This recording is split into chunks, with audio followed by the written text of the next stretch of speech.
नगरिया में पहुंची। मंत्रियों ने, खबरियों ने, जानकार लोगों ने, नौकरों ने, पहरेदारों ने कंस को सचेत किया, महाराज आपको पता है वृंदावन में क्या हो रहा है? कंस बोला नहीं महाराज, वो कन्हैया जो है वृंदावन का नेता बन गया है और आपको शायद मालूम नहीं है, सारी वृंदावन की जनता उसे अपना नेता मानने लगी है। गली गली और कस्बे कस्बे में वृंदावन से लेकर के नंदगांव, बरसाने, गोकुल तक कन्हैया की धाक जमी हुई है। सब लोग उसकी पूजा करने लगे हैं और हमने सुना है कि उसने गोवर्धन को भी उठाया है। हमारी बात मानो कंस महाराज, मुझे लगता है वो साधारण बालक नहीं है, भगवान है। ऐसा करो, शरण में चले जाओ, क्षमा मांग लो, हो सकता है वो तुम्हें माफ कर दे। कंस बोला पागल हो गए हो, मेरा नाम भोजराज कंस है। दोस्ती करो तो दोस्ती में दोस्त के लिए जान भी दे दो, दुश्मनी करो तो दुश्मन के खून के प्यासे बन जाओ, अथवा करो ही ना। लेकिन जो भी करो दिलो और जान से करना चाहिए। दुश्मनी करो तो दुश्मन का नमो निशान मिटा के रख दो, दोस्ती करो तो सुदामा और कन्हैया की मिसाल बना के रख दो। मंत्रियों ने जवाब दिया है, महाराज हमारी बात मानो, वो साधारण लड़का नहीं है। अगर कन्हैया साधारण होता तो साधारण नर की क्या ताकत, जो पूतना राक्षसी मारे। और 7 वर्ष की उम्र में गोवर्धन पर्वत उधारे।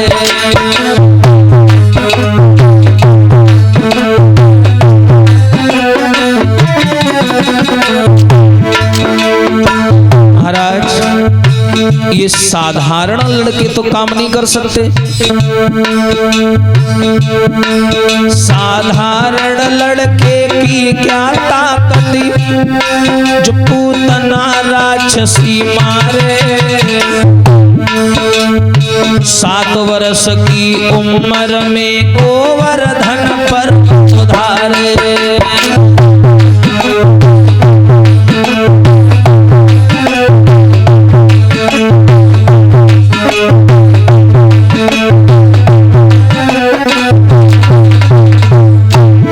सुनिए महाराज, तुमने जितने राक्षस भेजे पटकी जमीन में डारे। तुमने जितने राक्षस भेजे पटकी जमीन में डारे। और जरा सी उम्र में वो कन्हैया अपनो झंडा गाड़े।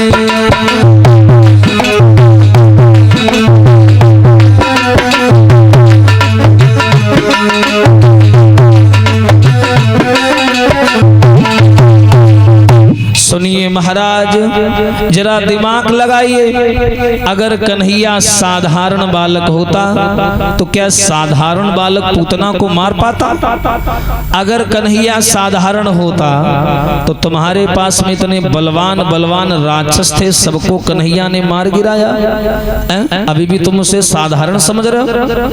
21 किलोमीटर में फैला गोवर्धन पर्वत 7 कोस का, उसे कन्हैया ने उठा लिया। अभी भी तुम कन्हैया को साधारण मानते हो?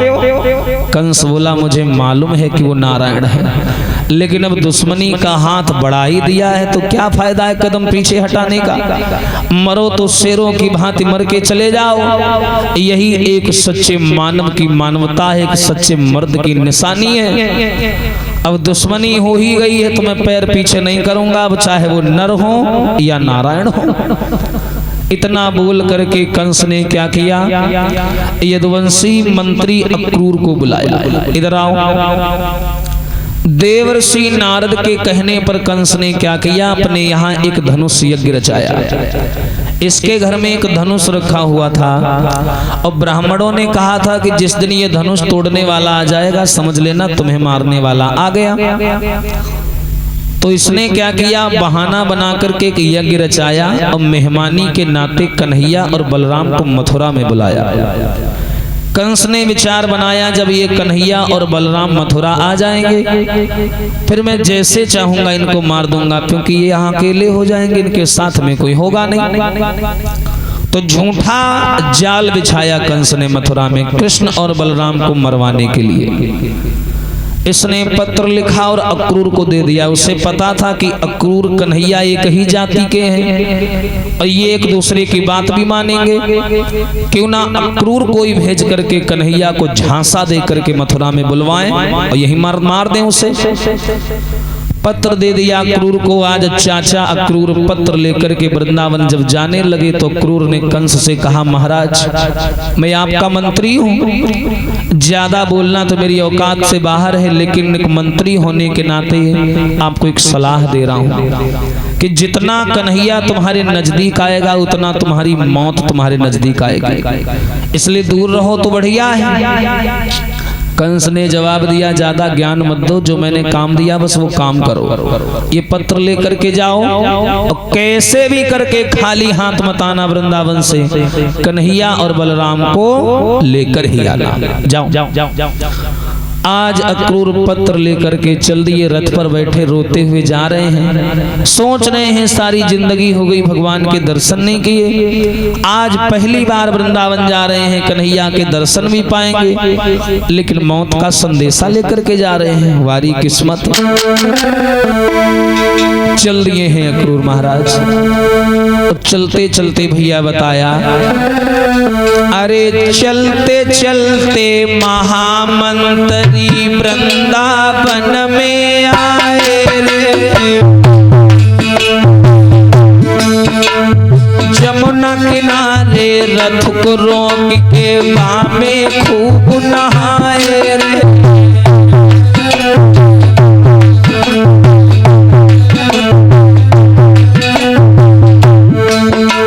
अक्रूर जी चले वृंदावन में आए और जैसे ही वृंदावन में आए अक्रूर तो यमुना मैया के किनारे रथ को रोका, उसमें नहाया।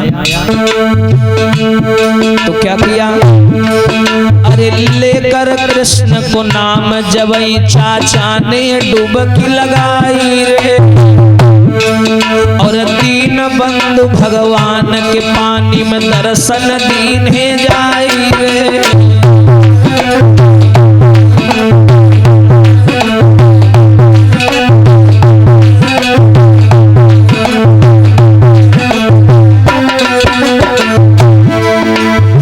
जैसे ही चाचा क्रूर ने पानी में डुबकी लगाई यमुना जी में, तुरंत कन्हैया ने इनको अंदर ही दर्शन दिया।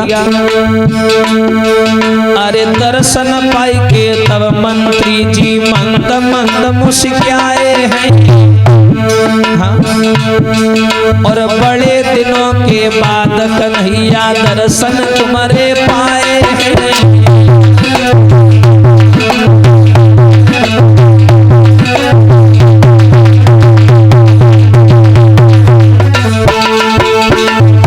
याद रखना समाज के लोगों, जिस समय महामंत्री मथुरा के अक्रूर जी ने यमुना जी में नहाया, कन्हैया ने पानी के भीतर इनको दर्शन दिया। और जैसे ही चाचा क्रूर नहा करके पानी के बाहर निकले, तुरंत कन्हैया और बलराम कहीं से घूमते हुए आ रहे थे तो इनको देख लिया एक दूसरे को। कन्हैया नारायण हैं, फिर भी आगे बढ़कर के अक्रूर चाचा के पैर छुए। पैर छुए हैं तो अक्रूर बोले हैं, बताओ तुम भगवान होने के बाद मेरे पैर छू रहे हो, मुझे लज्जित कर रहे हो? भगवान बोले, मैं नारायण हूं तो क्या हुआ, लेकिन मैं भी संसार में रिश्ते नातों को बना करके रखने आया हूं। मैं कृष्ण हूं लेकिन प्रेम का प्रतिबिंब हूं, प्रेम का प्रतीक हूं। श्याम सुंदर का सारा जीवन प्रेम से भरा रहा, उनका इतिहास ही प्रेम का मार्गदर्शन करता है, बस समझने की बात है। और ये श्रीमान विनोद भीठा से हैं 101 रुपए, श्रीमान तेजपाल दुगनाई से हैं 11 पुष्प मुद्राएं भेंट हो रही हैं, आशीर्वाद की कामना। अक्रूर ने जवाब दिया है, कन्हैया मैं मथुरा से आया हूँ और कंस ने ये दुश्मनी भरा पत्र भेजा है, वो लालच देकर के तुम्हें अपनी मथुरा नगरिया में बुलाना चाहता है। एक यज्ञ रचा रहा है, जिंदगी हो गई कभी एक अगरबत्ती नहीं जलाई उसने, और आज तुम्हें मरवाने के लिए धर्म का ढोंग करने जा रहा है मथुरा में, और तुम्हें लालच के बस बुला करके मरवाना चाहता है। हाँ कन्हैया मैं तो कहता हूँ तुम मत जाओ। अरे हम जाएंगे, लौट करके हमसे पूछेगा, हम कोई बहाना बना देंगे, मारेगा, मार खा लेंगे, लेकिन तुम मत जाओ। मैं नहीं चाहता कि वो तुमको कोई नुकसान पहुंचाए। जब ये शब्द सुने हैं तो बलराम जी थोड़ा मजा लेने लगे। बलराम जी आगे बढ़े, बोले चाचा एक बात बताओ, तुम इतने पढ़े लिखे और समझदार सामाजिक आदमी हो और कंस जैसे मूर्ख राजा के साथ में तुम्हारी पटरी कैसे खाती है? अक्रूर बोले लाला क्या बताएं, कंस जैसा मूर्ख आदमी पल्ले पड़ा है। अगर कंस कहता है अक्रूर ये गाय नहीं ये बैल है, तो हमें भी कहना पड़ता है जी हजूर ये गाय नहीं ये बैल है। कंस अगर कहता है अक्रूर ये आम नहीं बबूल का पेड़ है, तो हमें भी कहना पड़ता है जी हजूर ये आम नहीं ये बबूल का पेड़ है। हाँ में हाँ मिलानी पड़ती है, क्योंकि कंस को ना नहीं पसंद है। अगर ना करते हैं तुरंत पकड़ के जेल में डलवा देता है। बताओ क्या करें? कन्हैया बोले हैं चाचा परेशान ना हो, और वैसे भी मामा की जिंदगी में अब दिन कम ही बचे हैं। हाँ, तुम ना भी आते तो भी हम आने वाले थे। अब मामा ज्यादा दिन का मेहमान नहीं है, 2-4 दिन का है, खा पी लेने दो। हाँ उसके बाद में उसे तो जाना ही है ऊपर। लेकिन चाचा घर चलो, मैया यशोदा है घर में, बाबा नंद है, लेकिन बाबा और मैया यशोदा से ये बात मत बताना कि तुम हमको लेवाने आए हो, क्योंकि मेरी मैया यशोदा मुझे जान से ज्यादा चाहती, मुझे जाने नहीं देती है कहीं।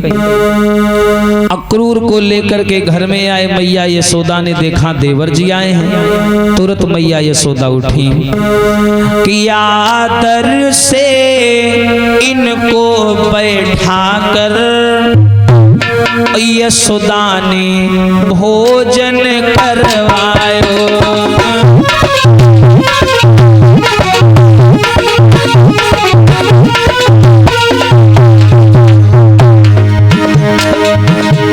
आदर से इनको बैठा मैया ने भोजन करवाया। अक्रूर जी ने मथुरा का अरे हाल चाल सब बतलायो।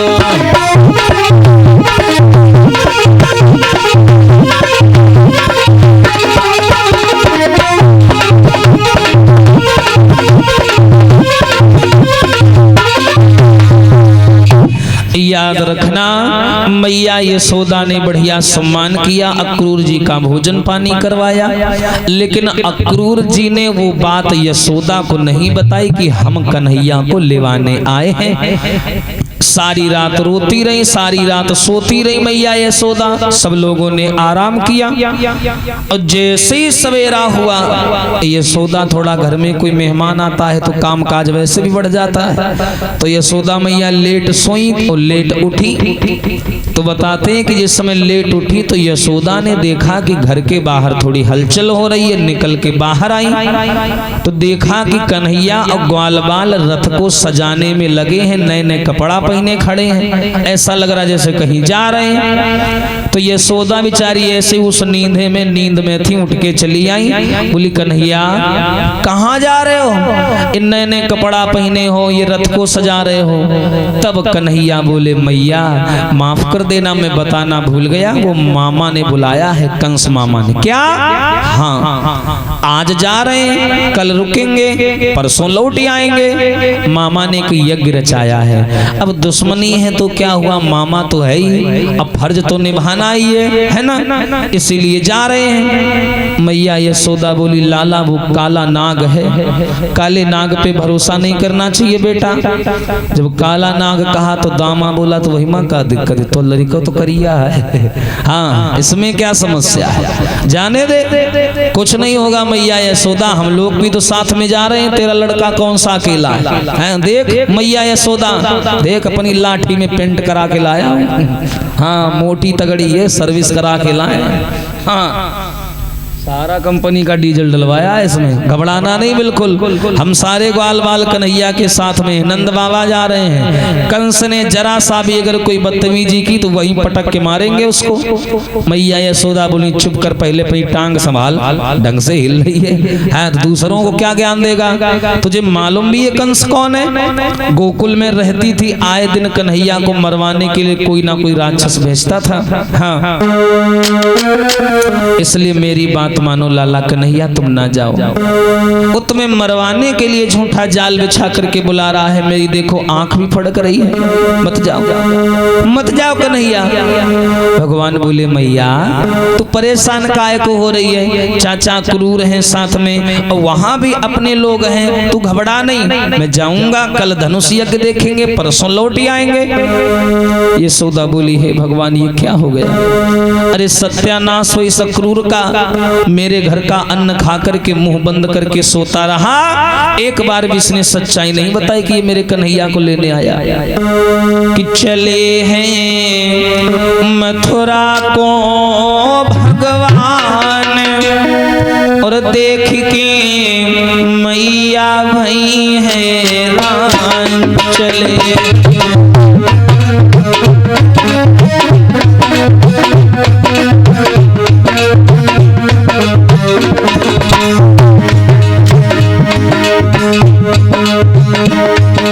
चले हैं मथुरा को भगवान देखेंगे मैया भई हैरान।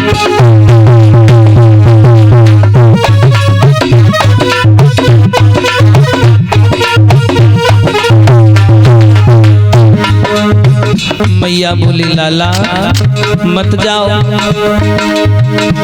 अरे दुष्ट कंस ने तुम्हें बुलाया, माँ से पुत्र जुदा करवाया।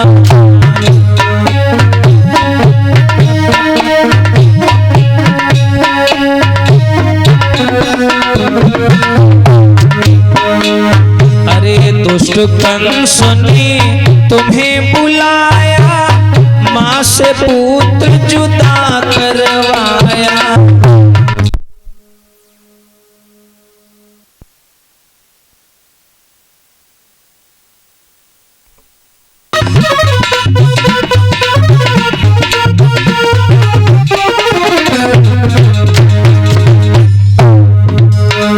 मैया यशोदा रथ के नजदीक आ गई हैं। बोली लाला मेरी बात मानो। दुष्ट कंस ने तुम्हें बुलाया, माँ से पुत्र जुदा करवाया।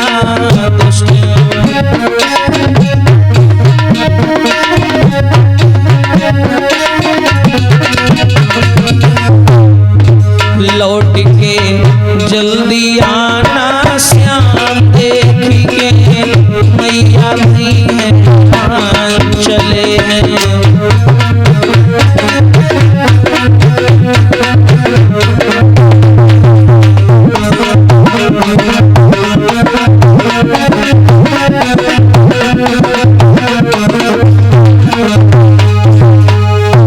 मैया यशोदा बोली लाला वो दुश्मनी के नाते छल करके तुम्हें बुला रहा है, मथुरा में तुम्हें मार देगा, मत जाओ। हाय मैं गोकुल को छोड़ करके वृंदावन आ गई, फिर भी उस अभागे ने मेरा पीछा नहीं छोड़ा। अब मैं कहाँ जाऊं?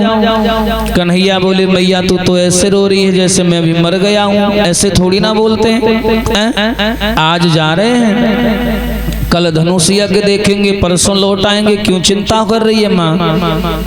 हमेशा के लिए थोड़ी जा रहा हूं मैं।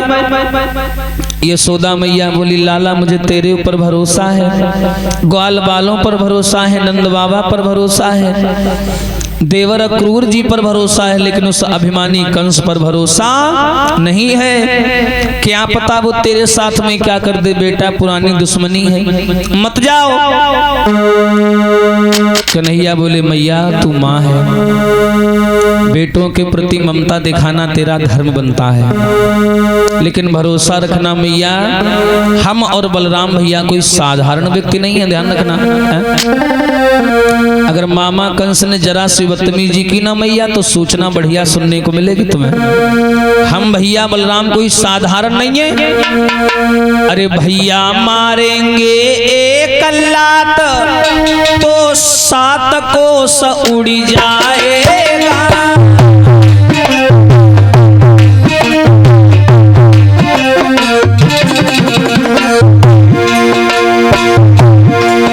भैया मारेंगे एक लात तो 7 कोस उड़ जाएगा, और मेरे एक तमाचा में वो नीच नहीं उठ पाएगा।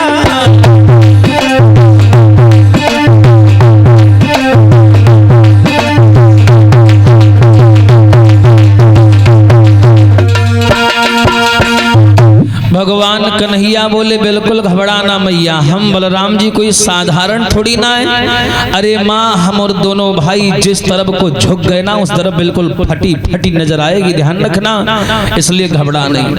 रथ पर बैठे कन्हैया मैया को गले लगाया और एक बात कही, माँ जा तो रहा हूँ मथुरा, लेकिन एक बात कहूँ मैया, चाहे 1000 जन्म लेकर के मैं दुनिया में आ जाऊं पर तोरी जैसी मैया ना मिलेगी, नंद बाबा जैसे पिता ना मिलेंगे। कौन सा मैं तेरी सगी औलाद हूँ, मैं तो पराया था ना, तूने फिर भी मुझे सीने से लगा के अपना समझ के पाला। यशोदा बोली देखो अब तो तू अपने पराये की बात करने लगा है, इसका मतलब है तू वहां से लौट के नहीं आएगा। भगवान बोले नहीं मैया लड़कपन है, मजाक कर रहा हूँ, ऐसी कोई बात नहीं है। आज जा रहे हैं, कल धनुष यज्ञ देखेंगे, परसों लौट आएंगे। रथ पर बैठे, ग्वाल बाल पीछे बैठ गए, बलराम जी रथ को चलाने लगे। हाय कन्हैया ने जैसे रथ मथुरा की तरफ बढ़ाया, प्रेम दीवानी राधा व उनकी सहेलियां रथ के आगे आकर खड़ी हो गई। राधा ने रोक लिया, कहां जा रहे हो मुरलीधर?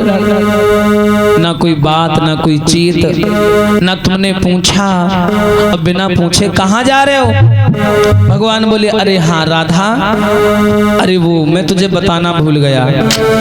अरे राधा मथुरा नगरी जात और परसों ही लौट के आना।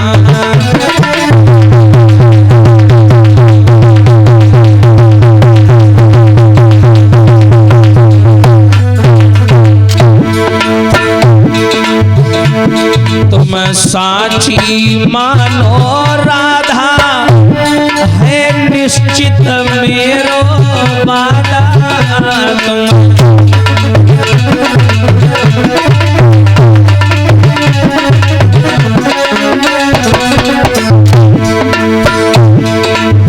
अरे समझावे पकड़ के हाथ, अरे परसों ही लौट के आना।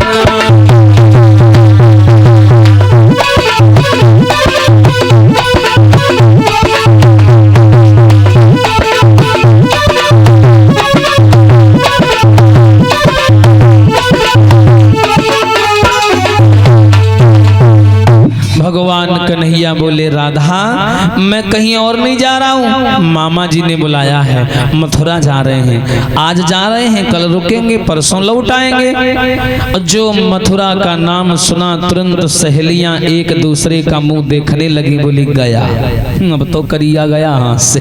हाँ बोली क्यों? बोली इसलिए राधा क्योंकि तुम श्याम सुंदर का एक स्वभाव नहीं जानती हो। कौन सा स्वभाव? जब इससे नई चीजें मिल जाती हैं तो ये पुरानी को भूल जाता है। ये मथुरा में जाएगा, वहां कंस को मार करके वहां का राजा बन जाएगा, फिर दोबारा लौट करके इस ऊबड़ खाबड़ वृंदावन में नहीं आएगा। हाँ। लड़कियां आगे बढ़ी, बोली एक बात कहे मुरलीधर? हाँ कहो।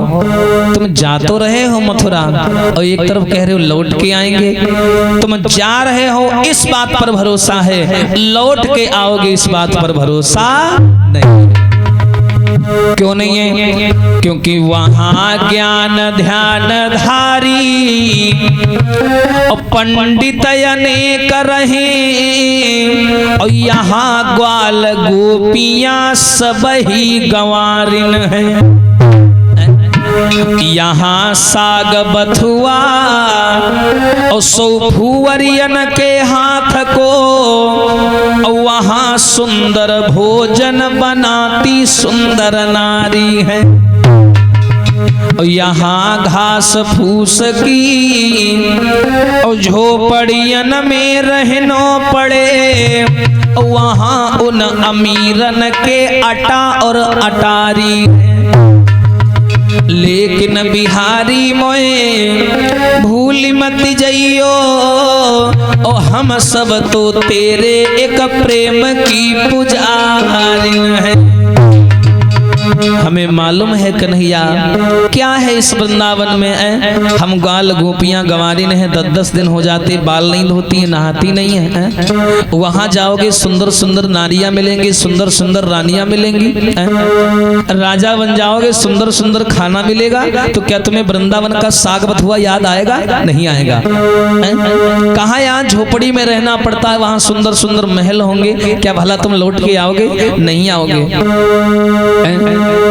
लेकिन मुरलीधर एक बार जाने से पहले ये तो सोच लेते कि तुम्हारे सहारे भी यहाँ कोई जी रहा है। कन्हैया बोले तुम मैं कौन सा हमेशा के लिए जा रहा हूँ? राधा आगे बढ़ी और हाथ पकड़ के रोने लगी। बोली मैं सब जान गई सब जान गई। अब तुम कन्हैया पूरी तरह से वृंदावन को छोड़ने की तैयारी बना चुके हो। अरे रोए गई राधा सुकुमारी और सोई पकड़ी श्याम को।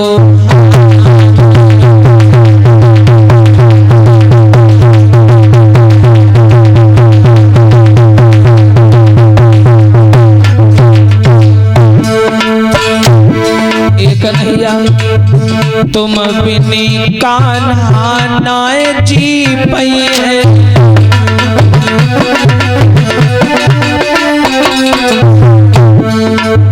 तुम बिना मोहन नाई जी पई है।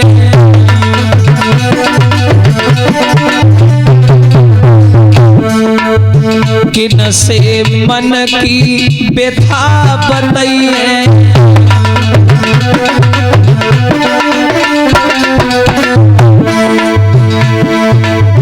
तुम्हारी याद में नाय खाना बोलो बनवारी सोई पकड़ी श्याम को।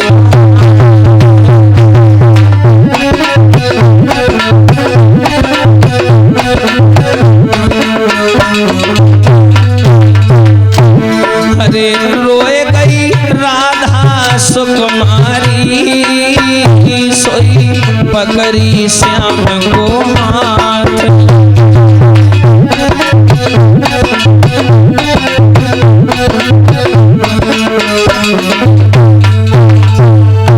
भगवान कन्हैया बोले राधा परेशान ना हो आज जा रहे हैं कल रुकेंगे परसों लौट आएंगे। नंद बाबा खड़े हैं बलराम जी खड़े हैं मैया यशोदा खड़ी हैं और यहाँ तुम हमारे व्यक्तिगत रिश्ते की बातें कर रही हो शर्म नहीं आती तुम्हें? तो राधा बोली अच्छा जब किया था तब शर्म आई थी तुम्हें? भगवान श्याम सुंदर बोले अगर ऐसी बात है राधा तो आज से और तुम्हारे बीच में जो भी हुआ उसे एकमात्र बच्चों का खेल समझकर भूल जाना। क्योंकि एक बात याद रखना राधा मैं नारायण हूँ मेरे प्रति अगर मोह करोगी तो दुख का कारण जरूर बनेगा। मुझे मोह नहीं पसंद है राधा। मैंने तुम सबसे प्रेम किया लेकिन अब मेरी बात समझने का प्रयास करो। अब मैं बड़ा हो गया हूँ। मैं जो काम करने के लिए दुनिया में आया हूँ वो कार्य करने जाने दो मुझे। मेरा कार्य है राक्षसों को मारना मामा कंस का वध करना। तुम लोगों के ही प्रेम जाल में मैं फंसा रहूंगा तो आगे आने वाली पीढ़ियां मुझ पर उंगलियां उठाती रहेंगी। इसलिए मुझे जाने दो राधा।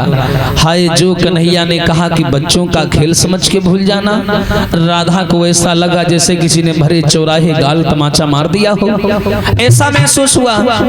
राधा बोली क्या कहा तुमने कि जो भी हुआ वो बच्चों का खेल समझ के भूल जाना? कन्हैया ये तुझसे उम्मीद नहीं थी कि तुम ये बात कहोगे, कोई दूसरा ये बात कहता तो चलो मान भी लेती, तुम ये बात कह रहे हो। तो इसलिए कन्हैया एक बात मेरी याद रखना, क्या अगले जन्म में अगर जन्म मिला तू राधा बन के आना, मैं कृष्ण बन करके आऊंगी और प्रेम करना एक दूसरे से, और फिर मैं यही बात तुझसे कहूंगी, तब देखूंगी तुझे कैसा लगेगा। एक बार तो राधा बन कर देखो मेरे सांवरिया, राधा यूं रो रो कहे, एक बार तो राधा बन कर देखो मेरे सांवरिया, राधा यूं रो रो कहे।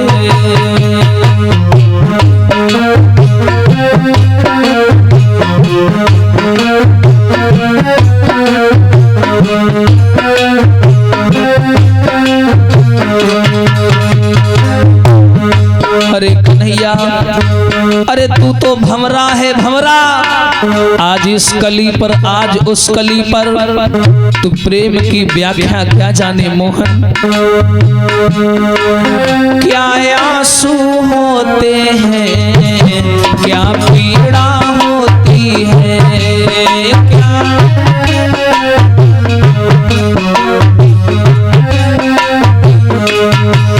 क्यों दर्द उठता है, क्यों आंखें रोती हैं, क्यों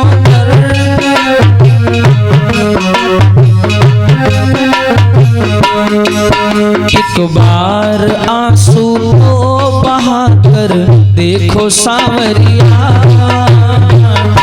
राधा यूं रो एक बार तो राधा बन कर देखो मेरे सांवरिया, राधा यूं रो रो कहे।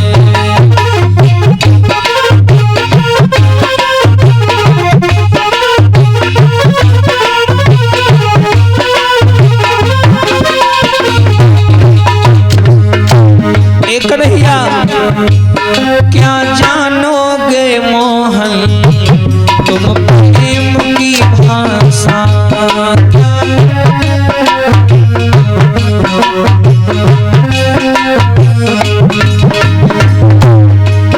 क्या जानोगे मोहन तुम प्रेम की भाषा,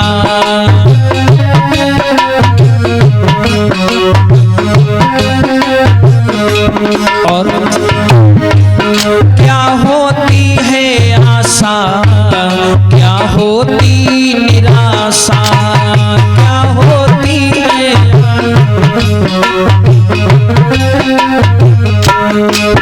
एक बार किसी से प्रेम करके देखो सांवरिया, राधा यूं रो रो कहे।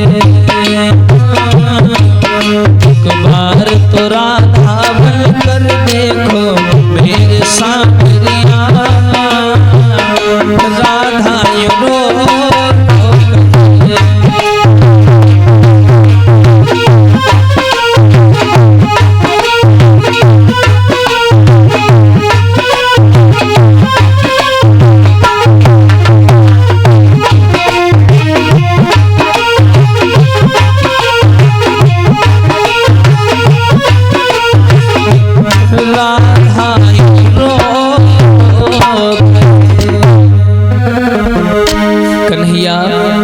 राधा बन करके आना, मैं श्याम बन करके आऊंगी और यही बात मैं तुझसे कहूंगी, तब तुझे पता चलेगा कि दर्द क्या होता है, पीड़ा क्या होती है। अरे जरा सी तो दया कर लेता, तेरे नाम से बदनाम हो गई वृंदावन बरसाने गोकुल में।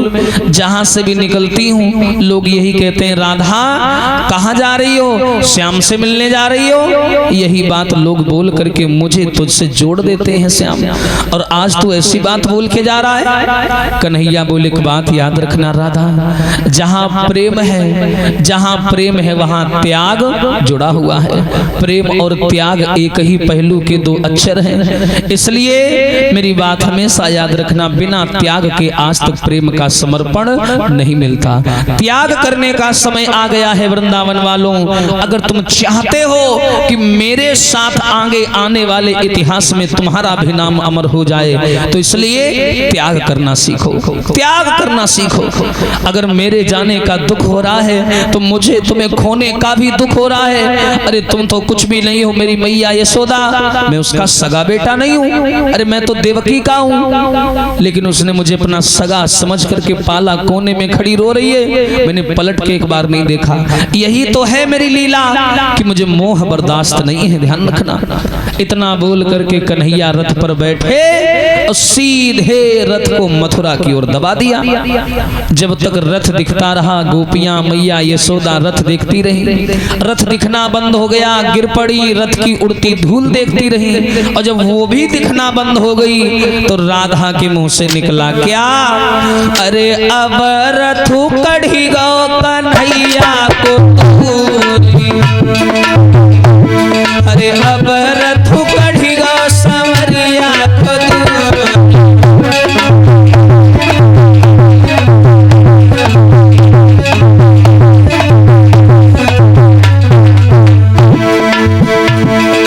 सोची थी मैंने प्रेम करी और निभाई है साथ जरूर, लेकिन छोड़ी गए अतफर में हम हुई गई मजबूर। अब रथ कढ़िया संवरिया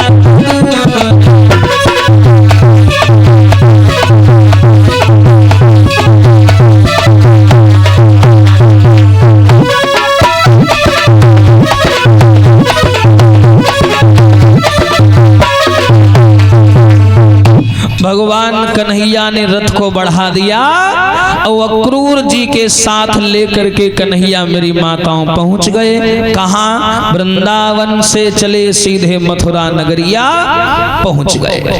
मथुरा के किनारे एक यमुना बाग पड़ता है, जो मथुरा का प्रसिद्ध बगीचा था। यहाँ कभी कंस टहलने आया करता था। कन्हैया ने जाकर के उसी बगीचा में डेरा डाल दिया और अक्रूर से कहा, चाचा जाओ और कंस को सूचना दे दो कि तुम्हारा भांजा मथुरा की सीमा में घुस चुका है और सावधान हो जाओ। हाँ भैया, रथ रोक लिया, अक्रूर गए। कंस खड़ा हो गया आसन से, क्या अक्रूर जी महाराज इधर आओ। कहाँ है कन्हैया बलराम? अरे महाराज कहाँ नहीं, तुम यो समझ लो तुम्हारे कान तरे आ गए हैं बिल्कुल। हाँ बोले क्या? हाँ बिल्कुल तुम्हारे पास में पहुंच चुके हैं। यमुना बाग में मैंने ले आया हूं उनको, वहां पर उन लोगों ने डेरा डाल दिया है। यमुना बाग में रुके हैं। और जो कंस ने सुना कन्हैया बलराम आ चुके हैं मथुरा में, कांपने लगा। इसने अपनी पहरेदारी को बढ़ा दिया। जहां 10-10 पहरेदार लगे वहां 20-20 पहरेदार लगवा दिए। चारों तरफ भैया सेना ही सेना दिखाई पड़े।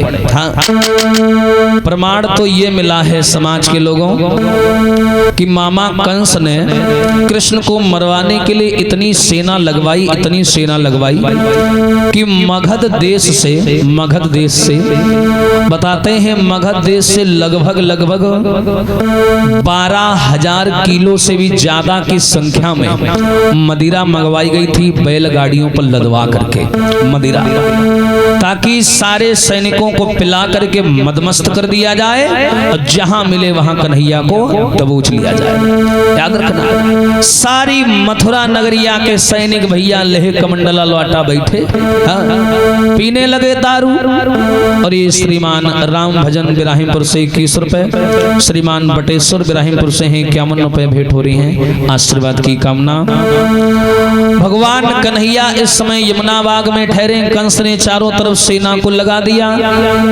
अपने जो दहेज में हाथी मिला था, कुबलिया पेड़ जिसमें 10,000 हाथियों का बल था, उसे भी दरवाजे पर लगा दिया और सारी मथुरा में कह दिया कि कोई भी कन्हैया से इज्जत से बात नहीं करेगा। उसको और उसकी जात को लेकर के सब लोग गालियां देना अगर वो सामने आ जाए। सबको भैया उसने भड़का दिया, पूरी मथुरा नगरिया को। कन्हैया ने दूर से देखा मथुरा नगरिया बड़ी सुंदर है, तो कन्हैया बोले नंद बाबा अगर तुम आज्ञा दे दो तो मथुरा नगरिया हम घूम आवे। नंद बाबा बोले लाला तुम्हारा दिमाग खराब है, ये वृंदावन नहीं है बेटा, ये मथुरा है, ध्यान रखो। हाँ, ये वृंदावन नहीं है जो बंसी बजाओगे तो गोपियां दौड़ी चली आएंगी। यहाँ अगर तुमने जरा से भी हरकत की तो कंस के चेला तुम्हें उल्टा लटका देंगे, ध्यान रखना। कन्हैया बोले बाबा हम कोई लड़ाई झगड़ा थोड़ी करने आए हैं, मथुरा देखने में सुंदर लग रही है तो सो चलाओ थोड़ा घूम ही आए, हमें क्या मतलब किसी से। नंद बाबा बोले तू क्या है मैं जानता हूँ, तेरी सारी हरकतें मैं जानता हूँ। तो बलराम जी की तरफ कन्हैया ने इशारा किया तो बलराम जी थोड़ा सभ्य थे, समझदार थे। बलराम बोले बाबा तुम चिंता ना करो, मैं साथ में जा रहा हूँ, अगर ये कोई उल्टी सीधी हरकत करेगा मैं नजर रखूंगा कन्हैया पर, तुम घबराओ नहीं। ग्वाल बाल बोले दोनों या के थरियक चट्टा बट्टा है, देखो हाँ कैसे प्लान बना रहे हैं दोनों। आज ग्वाल बालों को लेकर के